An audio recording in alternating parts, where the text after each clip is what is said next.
chronic insensimilia, recuperado desde Chiva, despierto, pesadilla, he visto la salida del sol, and I be following my soul every place that I go. The one thing that I know that helped me stay under control was that gordo, grasa, verde, green bowl. Cruza la frontera, entra a México, porque mi sueño miraban algo bueno. We're gonna take them to the land's end, Los Cabos. Gonna take them to the land's end, to Los Cabos.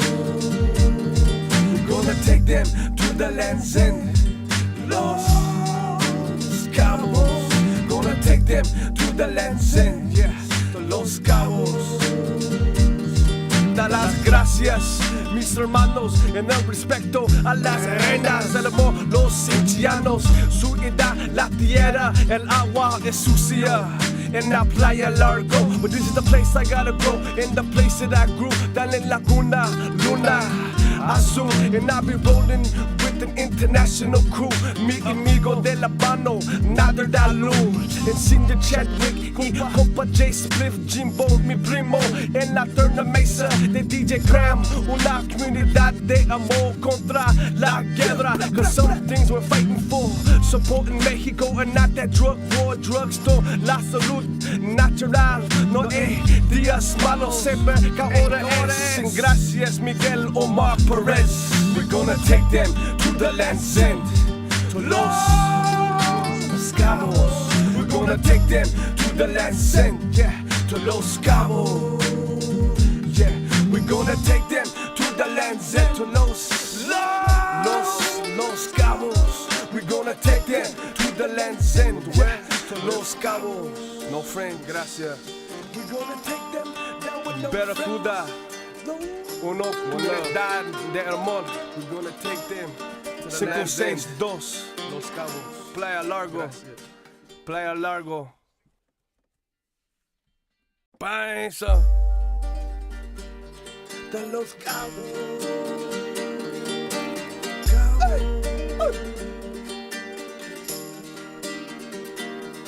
De crucero con Manny Vargas y Pablo Roach, to the most southern tip upon this west coast, a place where not too many people know or even go. You can ask Gregorio, Mauricio, and Shadow.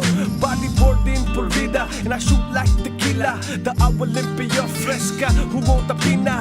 No más carga, no más melías, y strictamente chronic insensimilia, recuperado desde Chiva, despierto, pesadilla, he visto la salida del sol, and I be following my soul every place that I go. The one thing that I know that helped me stay under control was that gordo, grasa, verde, green bowl. Cruza la frontera, entra a México, porque mi sueño miraban algo bueno. We're gonna take them to the land's end, Los Cabos.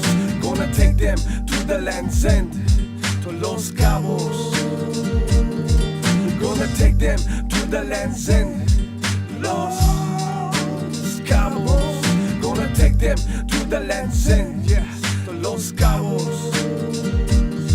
Da las gracias, mis hermanos, en el respeto a las arenas, el amor, los haitianos, su edad, la tierra, el agua es sucia. En la playa largo, but this is the place I gotta go, in the place that I grew, down in Laguna, Luna Azul, and I be rolling with an international crew.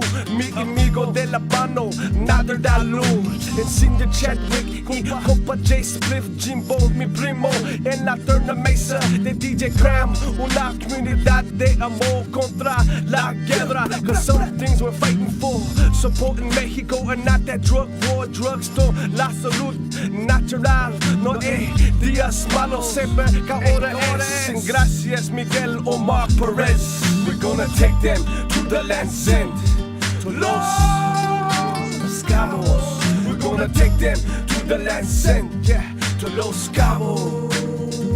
Yeah, we're gonna take them to the land's end, to Los Cabos. We're gonna take them to Land's End, Los Cabos. What's up, everybody? This is Manny V, and here we go with another Manny V stories. And this week we are going to talk about Well, we got two things. One, we got the 2011 IBA moments, and this is pretty cool. It's about 3.5 minutes long, the video, but Jason Finlay in the video talks about Guilherme Temega's role in Arica 2011. So I think we're going to stay on that theme and talk about my story is going up into the mountains when we were in Arica. The production crew and our tour guides, Nelson and Yo-Yo, took us up the mountain, which was, gosh, we went from sea level. We had to stop at like 9,000 feet to like take a break. And then the Lake Chungara, was another 4,000 feet of climbing. So it was like 13,000 feet straight up from the ocean all the way up. And we got there during the day. We left pretty early. So I'm going to talk about that. So we will watch the video after a couple of I actually have a slideshow that we'll go through. And why don't we do that now? That way we can get to the video and yeah, get back at it. So thank you guys for watching for the recorded version and for those of you that are watching live. Let's get into the slideshow. I'm pretty pumped on this. It's on automatic, but I think I can make them go little by little. So I do have the chat here on YouTube. So if you guys are down, we can go ahead and throw the chat in there. And yeah, this is going to be pretty cool. There's Steve Action Jackson. What's up, brother?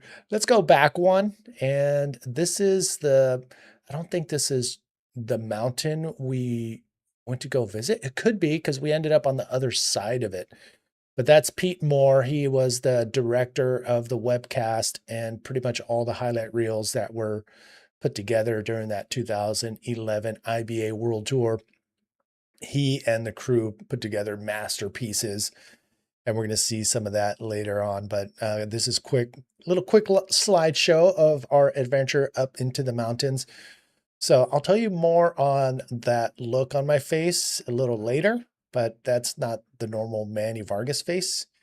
But we did have to get up to 14,000 feet to Lake Chungara. We did have to leave kind of early. So I think we were rolling before, gosh, in the dark, and we got to see the sunrise as we were making our way up. What up, Jackson? Thanks for chiming in, brother. And there was a moment where we broke through the clouds. We were in this fog bank for, gosh, maybe half hour to an hour. And then we came up and above, and it was just so beautiful. You can see by our attire, it was a little chilly. Everybody had coats. I think Todd Barnes forgot a sweater, so he was chilly, but I think he may have bought an alpaca, got like a throw over or something, but we'll see. I think he did, or we'll see.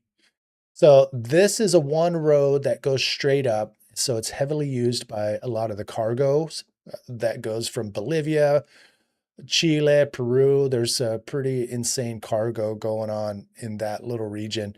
And this one road is one of a few that go up to the top of the mountain to get up into the high plains and cross over into Bolivia. But man, this wreck was insane. It actually closed down the whole road because it blocked the whole thing. And just before getting to this spot, I think I mentioned it in one of the other stories, but Yo-Yo, he and I were sitting in the back of Nelson's van, and everybody else was up front taking videos and just shooting everything that they saw, and Yo-Yo, he comes up to me. He's like, Manny, I want to share with everybody, but I only have one tab of acid. Do you want to split it with me? I'm like, holy shit. You know what? We're on an adventure. Why not? So Yo-Yo and we split this tab of acid right before this wreck. So once we sat there and figured out we weren't going anywhere quick, Yo-Yo and we took off up into the hill to take photos, and that's when it hit, right when I got to the top. And then I started taking photos of everything. There's Yo-Yo, and that's what he looks like on acid. But as you can tell, very colorful. So just staring at him on acid is just mind blowing. And as you can tell, I started like just taking pictures of everything. I did have my nice camera. I think it was a 7D with a 15mm lens. So I was shooting as much as I can, and this is pretty much the start of the acid trip that was going on. And then yeah, we stopped at a restaurant up above. I just needed to lay down. I laid down in this restaurant. Nobody was in there. It was just our crew. And I look up and I close my eyes and I look up and this is what I see. I see Yo-Yo staring right down at me. And this is the shot they used in the highlight reel. It was so crazy. I was just like, everything was moving. Those colors looking up was pretty insane. And then all the, all the trinkets and all the beautiful, artisanal crafts were insane. Everything was made super soft alpaca cotton, which was amazing. I wish I would have bought more. I did pick up a few things, but man, it was so cheap and so amazing. But just the colors and everything. Luckily, I did get some food in my body, so that did mellow out my trip a little bit, but everything was delicious. And yeah, it was pretty amazing. On the way up, this is Pete. On the way up, to help with the altitude, to prevent altitude sickness, we were told by Nelson that the locals around that area chew on cocoa leaves. I don't know if they use these leaves or how they make cocaine, but they were selling little bags of coca leaves that you would chew on, and that was supposedly help. I don't know what it did, but it numbed your mouth, and I guess it numbed your brain to like chill out a little bit as you went higher and higher up in elevation. But I think Pat, he got it. But I mean, we all pitched in. We was just chewing those things like crazy, and none of us really got altitude sickness. So that's Todd Barnes checking out the soft alpaca. Mitch is in the back, and I'm seeing if we're gonna buy some stuff. Gosh, man, I should have bought more stuff. Shit. Note to self: when you're in the high Andes, grab alpaca as much as you can because you're gonna get them pretty cheap compared to what's here in the U.S. But this is the beginning. Like, we were high up above and we still had thousands of feet to go. But the alpaca, you know what? To be honest, I don't know the difference between an alpaca and a llama. I think Nelson told us a few times, but I don't know the difference. See how this one, maybe, you know what? The photo behind us, maybe that's just a shaved alpaca. And these two were not, they're ready to be shaved. And yeah, it's so soft. But you can see the mountains in the background. I think Lake Chungara is right on the base of that mountain. And those two mountains, I'm guessing, are called Mount Chungara. I will double check that, but it was pretty amazing. Just the amount of photos that were taken. But yeah, look at that. That's Pat feeding the alpaca more coca leaves inside of Pat's mouth. He was chewing that shit like candy. So there it is, Lake Chungara. We got to the top, 13,000 feet. Add another, gosh, I think this is one of the second highest lakes in the world, and it's right up the coast. I mean, right up the hill from Arica.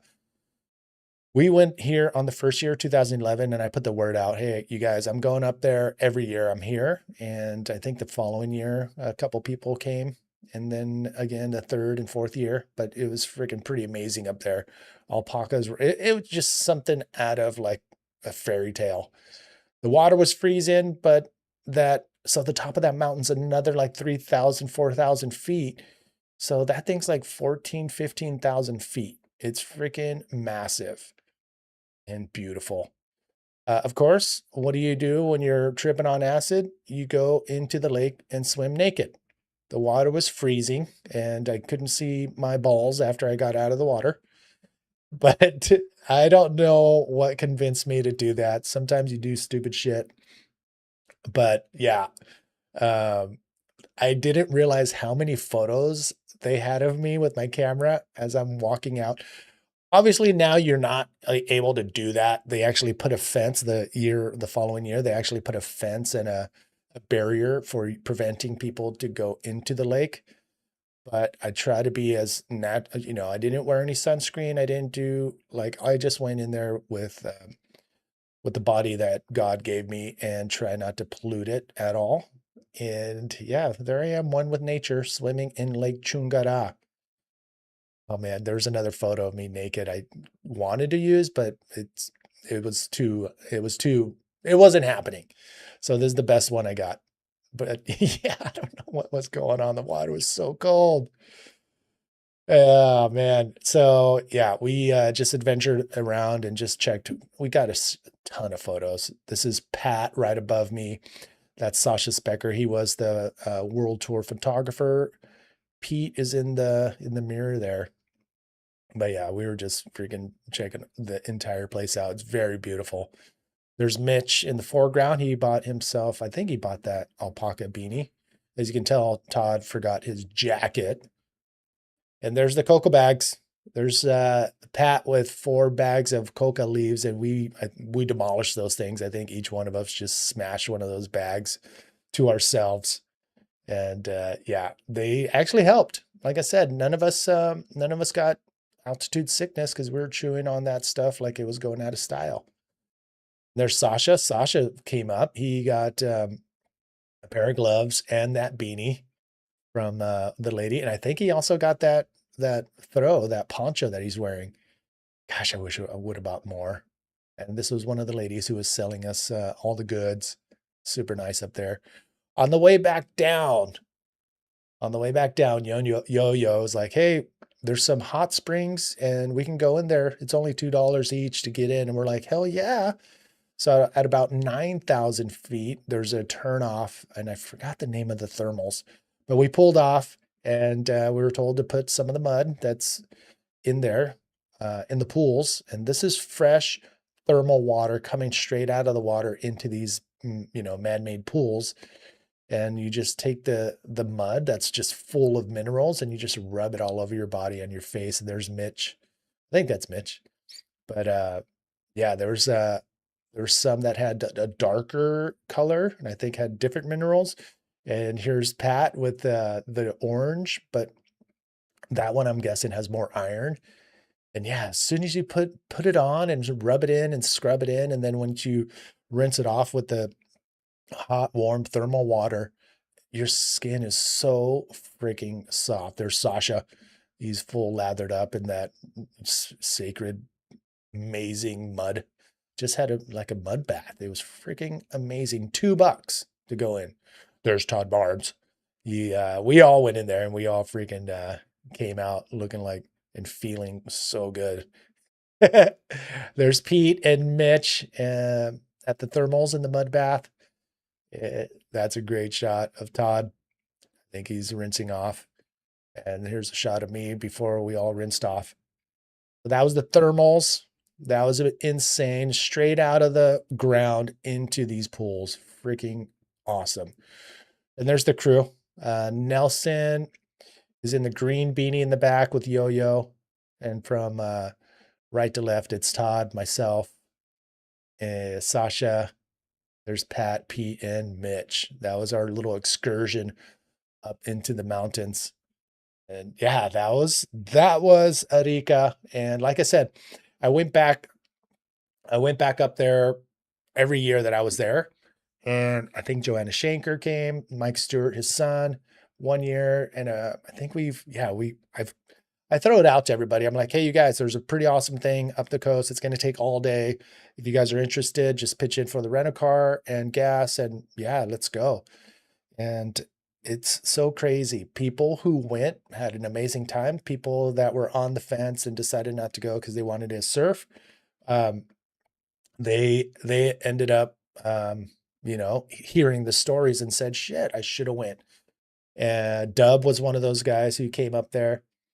So yeah, definitely. If you hear me throwing out a side tour when we're on the tour, or if I ever get back and do some commentating, definitely join in because we're looking for some epic times. What up, Tuttle? So yeah, Tuttle Jackson, what's up, you guys? Thanks for chiming in live.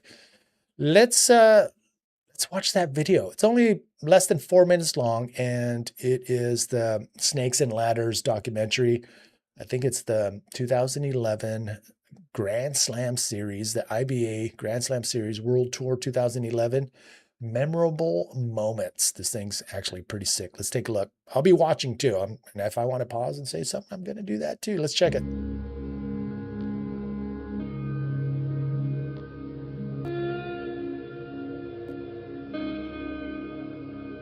Oh my God, this is so sick.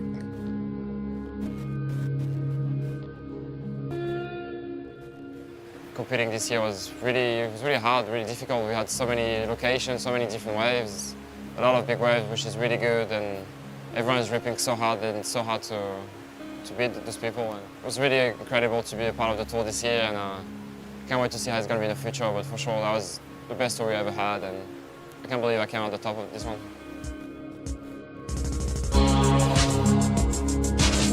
2011, every freaking event had waves that showed that particular location at its best. I mean, when does that happen? It was pretty freaking amazing.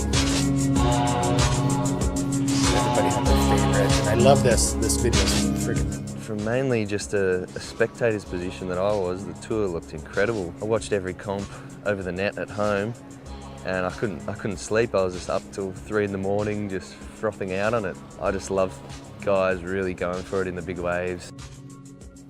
Especially Tamiga's win at in Arica just showed how mental that guy was, and how much he wants. He just wants it more than anyone to do that roll on dry rock. All right, I'm gonna pause it right here because I did watch this video. But so Tamiga's jumping in the water right here. The shelf actually goes out and it breaks out in front of the shelf. But this is called the keyhole, and it's just a little sliver, a crack in the reef where it allows everybody to paddle out. And when it's big, it's pretty hectic because if you don't get past some of the rocks on the inside, you could get pushed into the shallows. But gosh, if you were to look straight above Guilherme about where he's going to jump in, like towards the top of the screen, that above is where the shelf is, and everybody's riding waves up in that area towards the top center of the screen.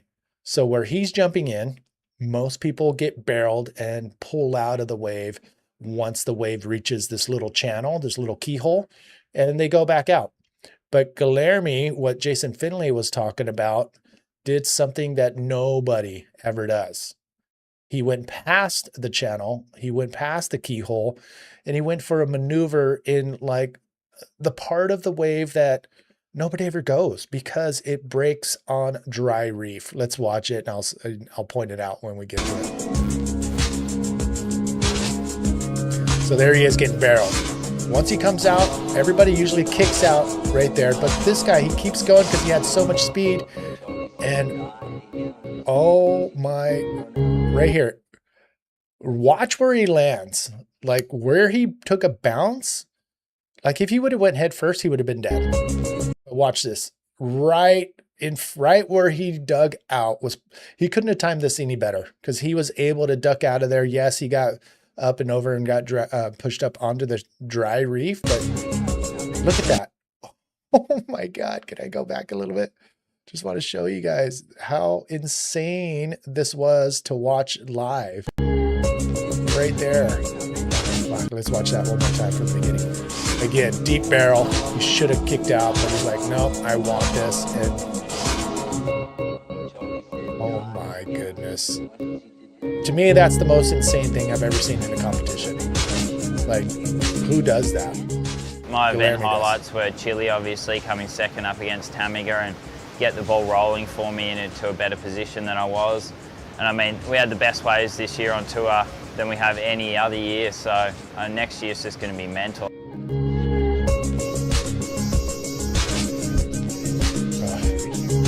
2011 was the shit.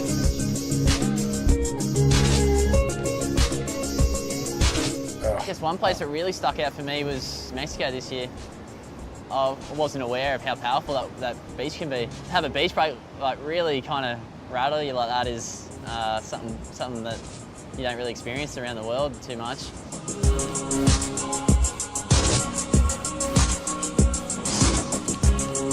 That was I mean, every competition was Looking just... back on it, the most memorable moment was probably winning at Pipe at home with my family, my friends, everyone watching the beginning of the year, starting off the tour and winning there. Just, you know, winning at Pipeline is like winning a world title to me because it's at home, you get your name on that board. It's just so special, you know. It's most probably special feeling, you know, that's what I grew up dreaming of as a kid, is winning out there. And so the win there was just awesome. So sick. 2011, ladies and gentlemen, that was a freaking phenomenal year. Stoked to be a part of it. I'm stoked you guys all freaking Jackson. It was epic. Yeah, Tuttle, 2011 lives rent-free in my mind in all aspects of life, especially bodyboarding.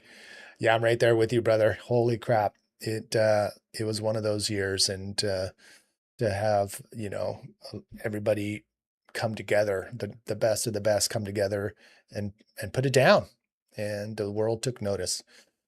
So yeah, that was another sick video. I'm going to upload that onto my YouTube channel. And tonight I'm going to switch it over from YouTube Manny V Productions over to Manny V Media. I got to do that in the middle of the night so nobody takes it in that split second where I got to switch it over. But yeah, so there's that video. I'm going to be showing you a couple other things, what's going on. So if you guys want some merch, you riding, book life, or anything else bodyboarding related, check it out over at waterbeanwarehouse.com. I'll put it in the description, but yeah, everything you want as far when it comes to book life, it's in there. So check that out. Big shout out to all my pipeline patrons who are, you know, the top tier at Book Life and supporting me all in. And those guys always get an invitation to come join in on the live interviews and so much more. So check it out, booklife.com, if you haven't already done so. Love to have you as a patron. Next up, Mazatlan Freak Fest. We're trying to dial that in May 2027. Cesar and his crew are ready to go. Cesar actually has a seafood restaurant in Mazatlan, and he's going to do everything he can to help put that together. And he wants to do Freak Fest style. So we are going to have some fun waves and good times at night. So if you missed the Freak Fest days, be sure to check out Mazatlan Freak Fest on epicsurftours.com once that's all dialed in. And a lot of people have asked, and I think we're going to have to bring it back. And I just posted it on Book Life this morning for all the pipeline patrons to get first dibs for the 2027 Indo Experience. It's a 2-week trip to Indonesia. I'm throwing it out to the bodyboarders for one reason. Since COVID, Indonesia has just blown up as far as being crowded. But as a bodyboarder, we do have less of a crowd on low tide.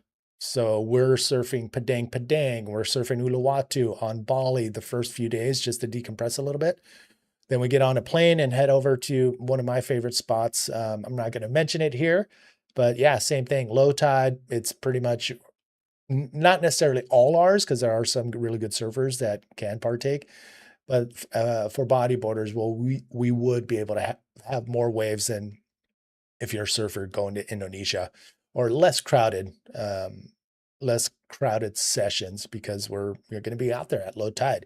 But low tide is no joke either. Like if you eat shit and it's low tide, you are going to get cheese grated. So we do take it with a grain of salt. Empty waves, but a chance of just getting ragdolled on reef. And then, yeah, so the Indo Experience most likely will be going down in June. It will be a 2-week trip. And so if you can take off for a couple weeks, this is one of those bucket list trips. I'll be in the water shooting photos. And when we're at other breaks, I'll be on land, or at one of these other breaks, there's actually a tower out on the reef. So I'll be taking photos from the tower as well. So, and we do a lot of cool adventures. We're going to do a whitewater rafting, which is pretty mellow, but it's cool because you get to see another side of Bali. We'll see the monkey temple. We'll go see the fire dance, and it's pretty much everything we did years back. This time we're going to do it, upgraded style. So be ready for that. And so next week, because I found all those photos from 2010, the Indo experience, we are going to talk about some of the stories that went down on that trip with the Husky boys and myself. And just, yeah, I'm just going to unload a bunch of stories, no holding back on that one. So Husky boys, if you don't want any of our stories to be out there, let me know. If not, we're going all in. So that's next week. We'll be talking about the Indo experience 2010.